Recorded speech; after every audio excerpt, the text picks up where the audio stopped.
अल्लाह अल्लाह किए जाने से अल्लाह न मिले, शऊर न हो और बंदा फकत अल्लाह अल्लाह करता रहे,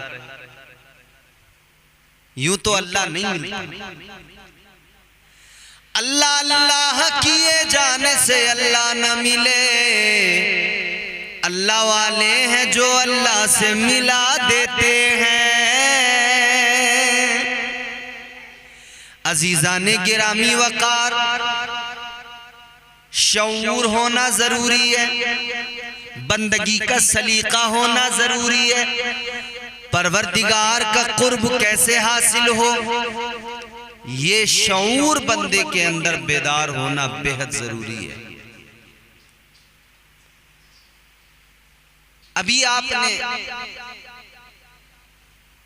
एक शोर सुना होगा सोशल मीडिया के जरिए कि साहब गांव गांव लोग रातों को जाग रहे हैं, पहरा लगा रहे हैं, चोर आ रहे हैं, फला जगह चोरी हो गई, फला जगह चोर को पकड़ लिया, फला जगह चोर भाग गया। आज से नहीं बरसों से, सदियों से चोरियां हो रही हैं, चोर भी हैं। सुल्तान महमूद गजनवी रहमतुल्लाह अलैह का दौर है, 4 चोर थे, बड़ी चोरियां करते थे, लोग परेशान थे।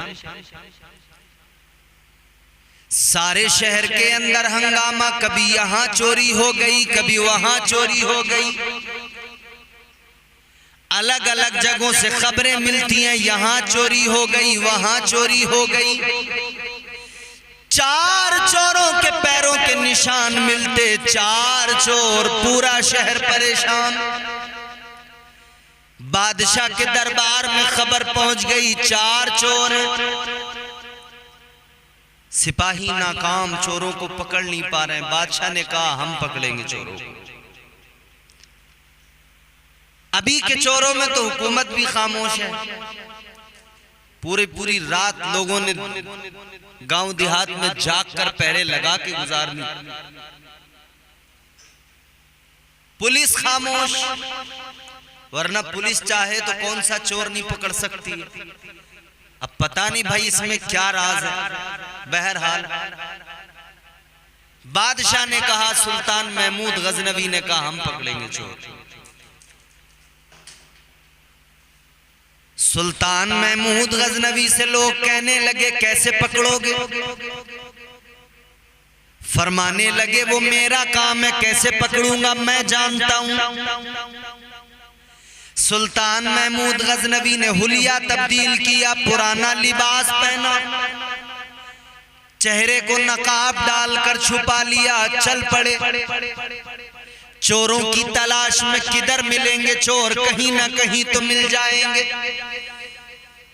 तलाश करते करते जब आप एक बाजार के अंदर पहुंचे, 4 लोगों पे आपको शक हुआ, आप समझ गए यही चोर है।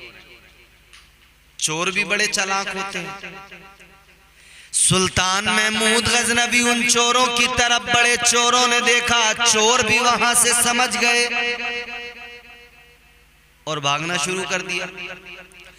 चोर इधर भागे, पीछे से सुल्तान महमूद गजनवी ने आवाज लगाई, ओ भागते किधर हो? आपने फरमाया अना बशरुम मिस्लुकुम, मैं भी तुम्हारी तरह हूं, कहां भागते हो? कहां जा रहे हो? रुक जाओ, मैं तुम्हारी तरह हूं। ये रुक गए। इन्होंने समझा शायद ये भी चोर है। इन्हें यह पता नहीं था कि महमूद गजनवी के कहने का मतलब क्या है। इन्होंने समझा ये भी चोर है, हमारी तरह, रुक गए। कहने लगे बड़ी अच्छी बात है अगर आप भी हमारी तरह हो। अब तक हम 4 थे, अब ताकत हो गया, 5 हो गए। सुल्तान महमूद गजनवी ने उन चोरों से कहा जरा अपनी क्वालिटीज बताओ, क्या तुम्हारे अंदर खुसूसियात हैं, किन किन सिफात के हामिल हो तुम लोग, जरा अपने बारे में बताओ। एक कहने लगा जनाब दीवार चाहे जितनी ऊंची हो, मेरी क्वालिटी ये है मैं दीवार पे चढ़ जाता हूं। दूसरे से मालूम किया तेरी खूबी क्या? कहने लगा जनाब मेरी खूबी ये है, रात के अंधेरे में अगर मैं किसी को देख लूं, सुबह को उसको पहचान लेता हूं, अगरचे मैं उसको नकाब में देखूं फिर भी पहचान लेता हूं। तीसरे से मालूम किया तेरी खूबी क्या, कहने लगा मेरी खूबी ये है मैं महसूस कर लेता हूं, सूंघ लेता हूं माल कहां पे रखा हुआ है, उसका मुझे पूरा पता लग जाता है। चौथे ने भी अपनी बात बताई, कहा साहब मेरी खूबी ये है कि मैं हर मुश्किल सिचुएशन में बच निकलने का रास्ता ढूंढ लेता हूं, हाथ में नहीं आता। का बड़ी अच्छी बात है। वो चोर कहने लगे आप भी तो बताओ आपके अंदर क्या खूबी है, आपका क्या क्या टैलेंट है। सुल्तान महमूद गजनवी ने फरमाया सुनो मेरी खूबी ये है, जब मैं दाढ़ी हिलाता हूं बंदे को फांसी क्यों ना हो रही हो, अगर मैं दाढ़ी हिला दूं तो उसकी फांसी रुक जाती है। चोर कहने लगे भाई ये तो बड़ी अच्छी बात हो गई, आपके अंदर भी बड़ी खूबी है। कहा फिर चलो मिलकर चोरी करते। महमूद गजनवी ने कहा कि छोटी छोटी चोरियां कब तक करोगे, बड़ी चोरी करते हैं। कहा किधर करेंगे बड़ी चोरी। सुल्तान महमूद गजनवी ने कहा कब तक लोगों के मकानों में छोटी छोटी चोरियां करते रहोगे, चलो महल के अंदर चलते, वहां चोरी करेंगे, सुल्तान के महल में लूटेंगे, वहां पे लूट मार करेंगे, वहां चोरी करेंगे। चोर कहने लगे भाई सुल्तान के महल में कैसे चोरी कर सकते हैं, वहां पर जो है मुहाफिज हैं बादशाह के, वहां पर जो है सख्तियां हैं, वहां कैसे चोरी हो सकती है। महमूद गजनवी कहने लगे हिम्मत करो, छोटी छोटी चोरियां कब तक करोगे, एक बार बड़ा हाथ मार लो काम बन जाएगा। फिर आखिरकार चोरों ने हिम्मत कर ली, कहा ठीक है। अब ये सब के सब चल पड़े। रात के अंधेरे में सुल्तान महमूद गजनवी खुद साथ में है उनके। जब गए तो कुत्ता भौंकने लगा, बिलाखिर इन्होंने कुत्ते से बच बचा कर आगे बढ़े। दीवार ऊंची थी, उसने कहा दीवार ऊंची जरूर है मगर मैं चढ़ जाऊंगा। जिसके अंदर ये खूबी थी चोर की, वो उस ऊंची दीवार पे चढ़ गया। उसका ये टैलेंट था, ये फन था, ये खूबी थी, वो चढ़ गया दीवार पर। इधर रस्सी डाली गई नीचे, बाकी भी सारे चोर चढ़ गए। अंदर पहुंचे तो वो चोर जो बता दिया करता था माल किधर है, खजाना किधर है, उसने बता दिया कि इस तरफ माल है, इस तरफ खजाना है। पहुंच गए, वहां से माल निकाला चोरी की। उसके बाद में जब बाहर निकलने लगे, सुल्तान महमूद गजनवी ने कहा सुनो, बादशाह के यहाँ चोरी की है, छोटी मोटी चोरी नहीं है। ये माल जो लेकर जा रहे हो कहाँ ले जाकर रखोगे। कहने लगे बांट लेते हैं, अपना अपना अपने पास रख लेंगे। सुल्तान महमूद गजनवी ने कहा बादशाह के घर की चोरी है, अगर एक सुई भी पकड़ी गई तो जानते हो अंजाम क्या होगा। सारे पकड़े जाओगे, कोई नहीं बचेगा। का एक काम करो, एक गड़ा खोदो जमीन में, सारा माल वहां दबा दो। जब मामला ठंडा हो जाएगा फिर इस माल को निकाल लेंगे। चोरों को ये बात पसंद आई, का ठीक है। निकल कर एक जगह इन्होंने जमीन में गड्ढा खोदा, गड्ढा खोदने के बाद में सारा माल रखा, दबा दिया, दफन कर दिया, सब चले गए। सुल्तान महमूद गजनवी अपने महल में आ गए। सुबह हुई तो बादशाह ने हुक्म दे दिया कि 4 चोर हैं, फला जगह मिलेंगे, जाओ उन चारों को उठा कर ले आओ। सिपाही गए, चारों को उठा कर ले आए। चोर पकड़े गए, अदालत में मुकदमा चला, जुर्म साबित हो गया, क्योंकि बादशाह ने खजाने का भी पता बताया था कि उस जगह पर वो माल दबा है। माल भी पकड़ा गया, चोर भी पकड़े गए, बादशाह के दरबार में माल भी पहुंच गया। इधर काजी की अदालत में इनका फैसला भी हो गया, जुर्म साबित हो गया, फांसी की सजा सुना दी गई। चारों चोरों को फांसी की सजा सुना दी गई। अब कैद खाने में डाल दिया गया। जो वक्त मुकर्रर किया गया था उस वक्त पर फांसी होनी थी। बादशाह ने इधर ऑर्डर जारी कर दिया, जब उन चार को फांसी दी जाए मुझे पहले बुलाया जाए। चोरों की फांसी का जब दिन आया तो बादशाह को इत्तला दी गई, बादशाह को बुलाया गया, महमूद गजनवी को बुलाया गया। चारों चोरों को जब लेकर जा रहे थे, इधर सुल्तान महमूद गजनवी आए। वो चोर जो कहता था मैं पहचान लेता हूं, आगे आया, कहने लगा जनाब आपने कहा था कि दाढ़ी हिलती है तो फांसी रुक जाती है। कहने लगा वक्त आ गया, जरा दाढ़ी तो हिला दो, फांसी तो रुकवा दो। इतना सुना तो सुल्तान महमूद गजनवी मुस्कुरा गए। आपने मुस्कुरा कर दाढ़ी हिलाई, इनकार किया, फांसी की सजा रोक दी गई, फांसी रुकवा दी बादशाह ने। चोर खुश हुए, कहा वाकई आपने सच कहा था, दाढ़ी हिली है तो फांसी रुक गई है। फिर बादशाह ने उन चारों चोरों से कहा कि देखो तुम्हारी सजा भी खत्म हो गई, फांसी भी रुक गई, अब तुम चोरियां करना बंद कर दो। तुम्हें मैं अपने दरबार में नौकरी देता हूं, नौकरी पे रहो, तनख्वाह मिलेगी, घर चलाओ आराम से, इज्जत की कमाओ, इज्जत की खाओ, चोरियां छोड़ दो। और बादशाह ने फिर उनको अपने यहां नौकरी पे रख लिया। आप उनको एक वली की बारगाह में लेकर गए, वक्त के वली की बारगाह में, वहां मुरीद भी कराया, मुरीद कराया। अब जिंदगियां बदल गई इनकी, अब जिंदगियां वो नहीं रही जो चोर वाली जिंदगी थी। अब राहतें हैं, तस्कीन है, सुकून है, आराम है। इस वाक़े को नकल करने के बाद में फरमाया गया कि सुनो, अल्लाह वाले हैं, घूमते रहते हैं, अल्लाह वालों की शान ये घूमते रहते हैं, देखते रहते हैं। जब कोई मुजरिम मिल जाता है तो फिर अल्लाह वालों की दाढ़ियां हिलती हैं। जब उनकी दाढ़ियां हिलती हैं तो जुर्म जितने किए हों दुनिया में, मगर उन जुर्मों के बावजूद भी जब अल्लाह वालों की दाढ़ियां हिलती हैं तो अल्लाह ताला उनकी जुर्म, उनकी जो है खताओं को, उनके जराइम को मुआफ कर देता है।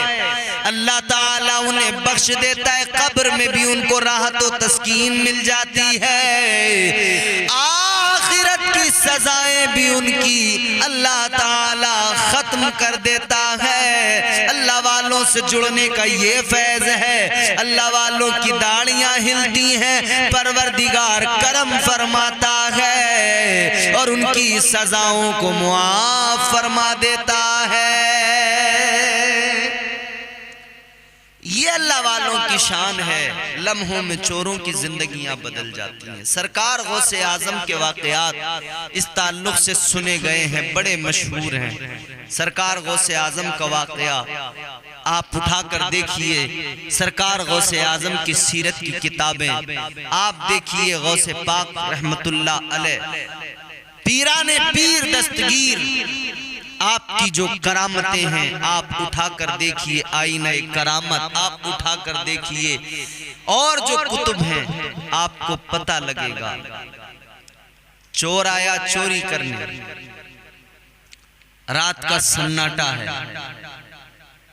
सरकार गौसे आजम का घर है। चोर चोरी करने के इरादे से अंदर तो आ गया, मगर जब अंदर आया, जो चुराना चाहता था वो चोरी करने की गरज से अंदर तो आ गया, मगर देखा कि दरवाजे पे दस्तक हुई, कोई आने वाला आया, दरवाजा खोला गया, चोर छुप गया। अब चोर इस फिक्र में बाहर कैसे निकलूं, यहां तो ये जाग गए, बेदार हो गए। अभी इसी तजस्सुस में वो चोर खड़ा है कि बाहर कैसे निकले। इधर आने वाले शख्स ने कहा, ऐ गौसे आजम, फला इलाके के कुतुब का इंतकाल हो गया है, वहां कुतुब की जरूरत है, एक कुतुब का इंतजाम फरमाइए। सरकार गौसे आजम ने चोर जो छुपा हुआ था उसकी तरफ इशारा करके फरमाया, इधर एक कुतुब छुपा हुआ है, इसको ले जाओ, इसको उस इलाके में पहुंचा दो, ये वहां का कुतुब है। आने वाले कौन थे? हजरत खिज़र अलैहिस्सलाम थे। उसका हाथ पकड़ा लेकर चलने लगे। वो हैरान है, मैं तो चोर हूं, मैं कुतुब कैसे? कहने लगा हुजूर गौसे आजम से कि हुजूर मैं तो चोर हूं। गौसे आजम सरकार फरमाते, तू कल तक चोर था, मगर अब जब कि हमने कह दिया है तो अब तू चोर नहीं रह गया, अब तुझे अल्लाह ने कुतुब बना दिया। चोरों को कुतुब बनाने वाली शख्सियत सरकार गौसे आजम की, चोरों को अब्दाल बनाने वाली शख्सियत गौसे आजम सरकार की। ये अल्लाह वालों की शान है, ये अल्लाह वालों का मकाम और मर्तबा। इसीलिए तो हम कहते हैं, ऐसा लगता है बदरे मुनीर आएंगे, ऐसा लगता है, ऐसा लगता है बदरे मुनीर आएंगे। आज महफिल में पीराने पीर आएंगे, ऐसा लगता है बदरे मुनीर आएंगे। ये अल्लाह वालों की शान है। हमें बस इतना करना है कि इन वलियों से जुड़ना। माना हम गुनहगार हैं, माना हम खताकार हैं, मगर इन औलिया के दामनों को अगर हमने थाम लिया तो फिर न जाने किस वक्त नजरे इनायत हो जाए, न जाने किस वक्त नजरे करम हो जाए और हमारे सारे जुर्म, सारी खताएं बख्श दी जाएं और हमें अजीम मनसबों पर फाइज कर दिया जाए। बस अकीदत जगाने की जरूरत है, खुलूस पैदा करने की जरूरत है। अल्लाह वालों की शान बड़ी, अल्लाह वालों का मकाम बड़ा। जिंदगियां बदलते देर नहीं लगती, जिंदगियां बदलते वक्त नहीं लगता। और मैंने अभी जिस तरह सरकार गौसे पाक की बात की, वो तो पीराने पीर हैं। आजकल लोग पीरों की लड़ाई लड़ते हैं, मेरा पीर ऐसा, मेरा पीर वैसा। अपने अपने पीरों की बड़ाई और अफजलियत के झगड़ों में लोग उलझे हुए हैं। मेरा पीर ऐसा, मेरा पीर वैसा। और सब अल्लाह के वली हैं, सब अल्लाह के नेक बंदे हैं। अगर अच्छा पीर तुमने चुना है तो तेरा पीर भी अच्छा है, दूसरे का भी अच्छा है। इनमें आपस में तुम तकाबुल न किया करो। और कई बार तो ये होता है कि मुरीद अपने पीरों के चक्कर में आपस में झगड़े करते हैं और वो पीर भी अजीब है कि अपने मुरीदों को लड़ाई झगड़ों में मुलव्विस देखकर भी उन्हें रोकते नहीं, बल्कि खुश होते हैं कि हमारे मुरीद हमारे लिए झगड़ा करते हैं। मुरीद किस लिए बनता है बंदा? कि बुरी आदतें उसकी खत्म हो जाएं, अल्लाह वाले का फैज मिले, उसकी सोहबत का असर ये हो, उसके फैज का असर ये हो कि बुराइयां सारी इसके अंदर की निकल जाएं, ये अच्छा इंसान बन जाए। मगर आजकल तो ये मुरीद आपस में झगड़ों में लगे। पीरों की लड़ाइयां अहले सुन्नत वल जमात को बदकिस्मती से ये भी एक सामना है, ये भी एक सानेहा है बहुत बड़ा कि अब ये पीरों की लड़ाइयां, खानकाहों की लड़ाइयां शुरू हो गई। हमारी खानका ऐसी, हमारा पीर ऐसा, हमारी खानका ऐसी, हमारा पीर ऐसा। तुम अपने पीर से अकीदत रखो मगर दूसरे के पीर को मत छेड़ो। अगर छेड़ोगे तो वो दूसरा भी रिएक्ट करेगा, वो भी अपने पीर से मोहब्बत करता है। बस इतना जान लो, अच्छा पीर चुनो, किसी नेक बुजुर्ग के दामन से वाबस्ता हो जाओ, किसी नेक बुजुर्ग के दामन को थामो। तासुब है, अगर किसी खानका का मुरीद किसी दूसरी खानका में जाए तो उसे अलग नजर से देखा जा रहा है, ये फला खानका से, ये फला पीर का मुरीद है। खुदा के लिए ये तासुब खत्म होना चाहिए, खानकाहों के अंदर भी और मुरीदों के अंदर भी ये तासुब न रहे। बहुत हमने ये लड़ाइयां लड़ ली, सिलसिलों की लड़ाइयां, सिलसिलों के झगड़े। खुदा के लिए सिलसिलों के झगड़ों में ना पड़ो। तुम्हारा पीर किसी भी सिलसिले से हो, दूसरे का पीर उसका कोई भी सिलसिला हो, अगर दोनों नेक हैं तो फिर एक भी होना जरूरी है। दोनों की खानकाहों में बुजुर्ग नेक हैं तो मुरीद भी एक हो जाएं, पीर भी एक हो जाएं। आज हालात बड़े खराब हैं, अहले सुन्नत वल जमात को हर तरफ से टारगेट किया जा रहा है, निशाना बनाया जा रहा है, पूरी कौम मुस्लिम को सताया जा रहा है। होश में आओ जी, होश में आओ और अपनी जिंदगियां बेहतर बनाओ। जिस भी पीर की बारगाह में जाओगे ना, वो सिलसिला दर सिलसिला, सिलसिला दर सिलसिला, एक एक सीढ़ी सिलसिले की चढ़ते हुए जब आगे बढ़ोगे तो बिलाखिर ये सिलसिलों की कड़ियां सरकार गौसे पाक की बारगाह में जाकर जुड़ती हैं। और सरकार गौसे पाक की बारगाह से आगे जब बढ़ोगे तो फिर बारगाह हसन व हुसैन में मकबूलियत मिलती है। और फिर बारगाह हसनैन करीमैन के बाद मौला अली मुश्किल कुशा बाब इल्म, और फिर मौला अली के बाद में बारगाह रिसालत में रसाई मिलती है। इसीलिए मेरे इमाम ने सरकार गौसे आजम को अपना वसीला बनाया मुस्तफ़ा की बारगाह में। मेरे आला हजरत ने इसीलिए तो फरमाया, या रसूल अल्लाह तेरी सरकार में लाता है रजा उसको शफी, तेरी सरकार में लाता है रजा उसको शफी, जो मेरा गौस है और लाडला बेटा तेरा। हुजूर गौसे आजम की शान में पूरा कलाम है मेरे आला हज़रत का।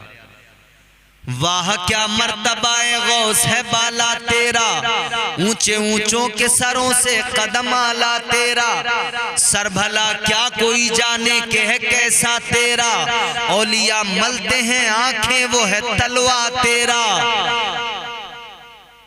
तेरे कदमों में जो है गैर का मुंह क्या देखे, झिड़कियां खाए कहां छोड़ के सदका तेरा। इस निशानी के जो सग हैं नहीं मारे जाते, मेरी गर्दन में भी है दूर का डोरा तेरा। और फिर फरमाते हैं तेरी सरकार में लाता है रजा उसको शफी, जो मेरा गौस है और लाडला बेटा तेरा। सिलसिलों की कड़ियां इसी तरह से जुड़ती हैं और बारगाह रिसालत में मकबूलियत मिलती है। तमाम सिलसिले एक हैं, इन्हें अलग न समझा जाए। मैं जिस खानका से ताल्लुक रखता हूं, खानका है कादरिया बरकातिया मारेरा शरीफ, वहां पर सिलसिला चिश्तिया सिलसिला भी मौजूद है। वो सिलसिला जो किछौछा में है वो मारेरा में भी है। वो जो सिलसिला सरकारे गरीब नवाज का है वो मारेरा के अंदर भी मौजूद है, वहां संगम है। सिलसिले चिश्तिया भी मौजूद है, सिलसिले कादरिया भी मौजूद है, दोनों सिलसिले मौजूद हैं। तो बुजुर्गों का आपस में जुड़ाव है, उनके यहाँ अकीदतें हैं, लेकिन मुरीदों ने दूरियां बना ली। चिश्ती है तो कादरी उससे अपनी अलग राह बना के चलता है, कादरी से चिश्ती अपनी अलग राह बना के चल रहा है। और चिश्ती ऐसे बनो कि जैसे सिलसिले के अंदर चिश्तियों के लिए तालीमात मौजूद हैं। ये नहीं कि फकत आप झूमना थिरकना बस सिलसिले की आड़ में यही शुरू कर दें और बाकी सब छोड़ दें।